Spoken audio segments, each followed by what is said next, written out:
Ô, Jennifer! Ah, Vinícius, seja bem-vindo à minha casa. Entra aí, vamos começar os estudos. Tá uma paz aqui hoje.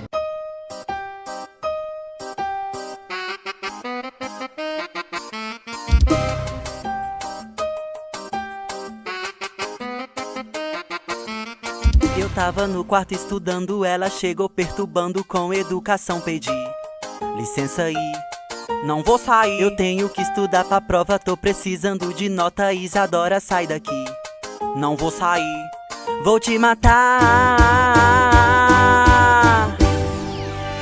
O nome dela é Jennifer, e a irmã dela eu vou te dizer, é uma menina chata e atentada pra valer. O nome dela é Jennifer, e a irmã dela eu vou te dizer, soltou um pum na minha cara, pensei que eu ia morrer.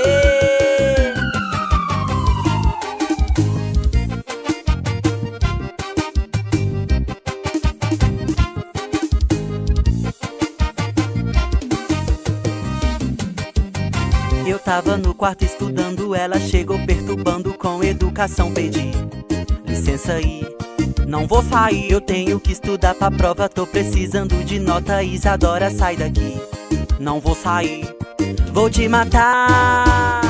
O nome dela é Jennifer, e a irmã dela eu vou te dizer, é uma menina chata e atentada pra valer.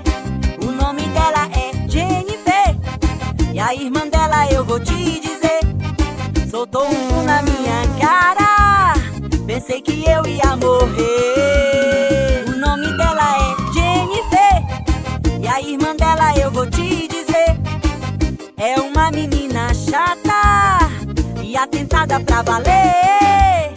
O nome dela é Jennifer, e a irmã dela eu vou te dizer, soltou um pum na minha cara, pensei que eu ia morrer.